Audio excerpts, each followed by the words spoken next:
जाजपुर पौरपालिका अंतर्गत सरकारी बालिका उच्च विद्यालय परिसर रे जिला स्तरीय अंतर्जातीय साक्षरता अभियान अनुष्ठित हो जाइछि। प्रधान शिक्षयित्री अनिता नायकों सभापतित्व रे आयोजित सचेतनता सभारे मुख्य अतिथि रूपे जाजपुर पौरपालिकार अध्यक्षा रंजुलता होता जोगदे कार्यक्रम को उद्घाटित करी सरकार को यह नव भारत साक्षरता कार्यक्रम द्वारा बहु लोक उपकृत हेबे बोली कहिथिले।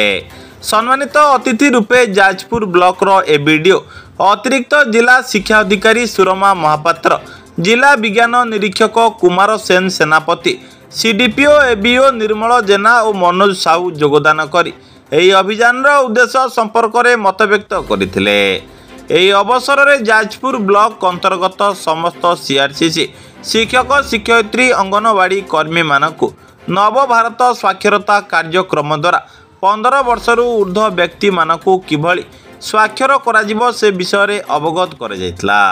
एही अवसर में स्वाक्षर नथिबा लोक मानकु किपरि डिजिटल शिक्षा दिया जाई परिबो से विषय में पुंखानुपुंख भावे आलोचना होइतला।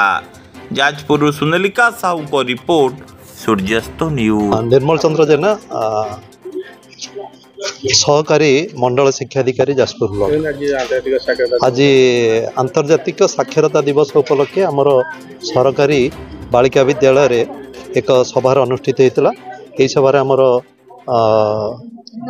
थिले अतिरिक्त जिला शिक्षाधिकारी महोदया सुरमा महापात्र मैडम, आमर एबीडीओ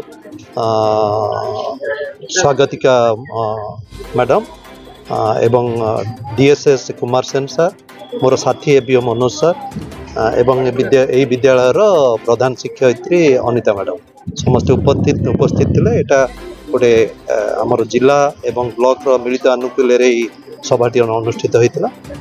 यही सभारे आमर किछि उल्लास कार्यक्रम किसी सर्वेयर माने टीचर सर्वेयर माने थिले, अंगनवाड़ी वर्कर थिले एवं किसी वॉलंटियर टीचर्स जो माने आगामी दिन में यही उल्लास कार्यक्रम टी को सक्सेस करेबे से माने मध्य उपस्थित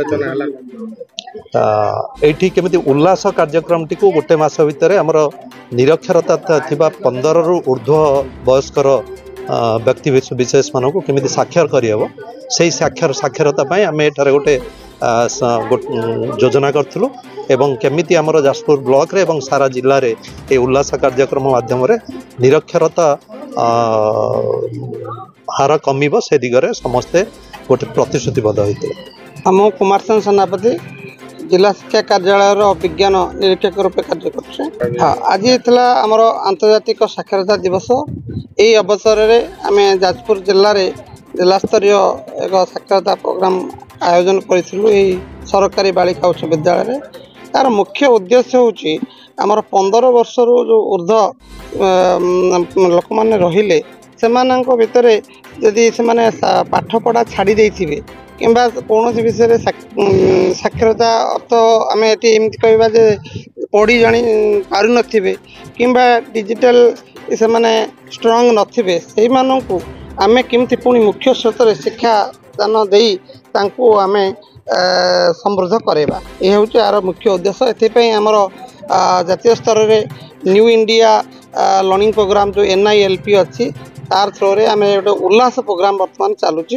ये उल्लास प्रोग्राम एक मास मध्य आमर जो टीचर मान को किसी दायित्व दि जाए वॉलंटियर टीचर से माने किसी गाँव लोक मान को अरेंजमेंट करी से मान को शिक्षादान देवे एवं आम ये जो शिक्षादान द्वारा आमर साक्षरता हार आम राज्यर जिलार एवं देशर मध्य